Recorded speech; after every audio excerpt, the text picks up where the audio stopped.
100% நான் வந்து டைரக்டர் ஆகணும்னு முடிவு பண்ணிட்டேன். 100% நான் டைரக்டர் ஆகணும்னு முடிவு பண்ணிட்டேன். எனக்கு 21 வயசு.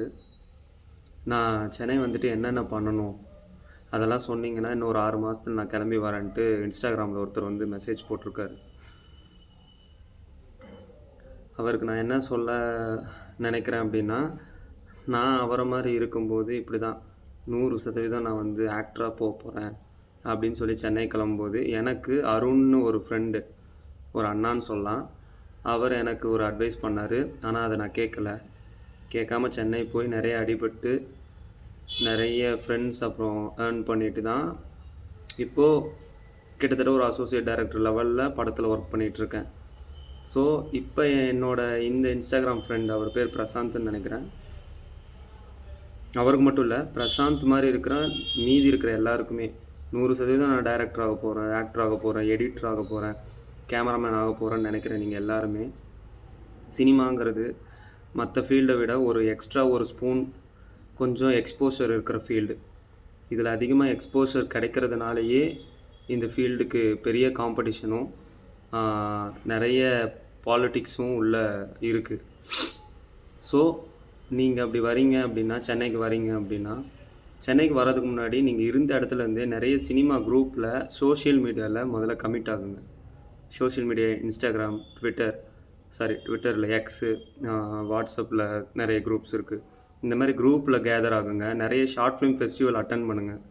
அவங்க மூலமாக அங்கே நிறைய ஃப்ரெண்ட்ஸ் உங்களுக்கு கிடைப்பாங்க.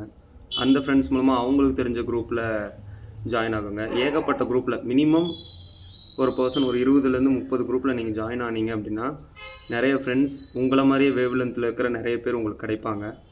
அவங்க கூடலாம் கேதர் பண்ணி ஷார்ட் ஃபிலிம்ஸு, நீங்கள் இருக்கிற ஊர்லேயே ஷார்ட் ஃபிலிம்ஸ் பண்ண முடிஞ்சால் பண்ணுங்கள். இல்லை வெளியில் பக்கத்தில் ஏதாவது ஷார்ட் ஃபிலிம்ஸ் நடந்தது அப்படின்னா போய் பார்ட்டிசிபேட் பண்ணுங்கள், ஒர்க் பண்ணுங்கள். அப்படி பண்ணிவிட்டு ஓரளவுக்கு ஒரு கான்டாக்ட் எடுத்துக்கிட்டு சென்னையிலையும் உங்களுக்கு சர்வைவலுக்காக ஒரு வேலையோடு சென்னை போயிட்டு பேரலெல்லாம் ஒர்க் பண்ணுங்கள். மோஸ்ட்லி நீங்கள் போகிற வேலை மீடியா ரிலேட்டடாக இருந்ததுன்னா இன்னும் சூப்பர். ஏன்னா வேறு வேலைக்கு போயிட்டு அங்கே டைம் கிடைக்காம நம்ம வந்து கஷ்டப்பட முடியாது. ஸோ மோஸ்ட்லி அது யூடியூப் சேனல் அந்த மாதிரி ஏதாவது மீடியா ரிலேட்டடாக, பிஹைண்ட் வுட்ஸ் இந்த மாதிரி ஒரு பெரிய சேனல், அந்த மாதிரி ஏதாவது உங்களுக்கு அமௌண்ட் தரக்கூடிய ஒரு சேனல், ஒரு மீடியா ரிலேட்டடாக போயிட்டிங்கன்னா ஈஸியாக அங்கேருந்து உங்களுக்கு சினிமாவுக்கு வந்து உங்களால் உங்களோட கியரை வந்து சேஞ்ச் பண்ணிக்க முடியும். ஒன்ஸ் நீங்கள் எக்ஸ்பீரியன்ஸ் கற்றுக்கிட்டதுக்கப்புறம் உங்களோட கியரை வந்து நீங்கள் யூடியூப் சேனல்லேருந்து சினிமாவுக்கு வந்து சேஞ்ச் பண்ணிக்க முடியும். ஸோ அதனால் அப்படி பாருங்கள். பார்த்துட்டு கொஞ்சம் கொஞ்சமாக தான் படிப்படியாக தான் உங்களோட கான்டாக்ட் டெவலப் ஆக தான் உங்களுக்கு அடுத்தடுத்த பாசிபிலிட்டிஸ் ஓப்பன் ஆகும், அடுத்தடுத்த சர்க்கிளோட கேட்டு ஓப்பன் ஆகும். அப்படியே போகலாம். நான் ஆல்ரெடி இதை பற்றி இன்னும் கொஞ்சம் வேறு மாதிரி ஒரு ரீல்ஸ் ஷேர் பண்ணியிருந்தேன், அதையும் போய் பாருங்கள்.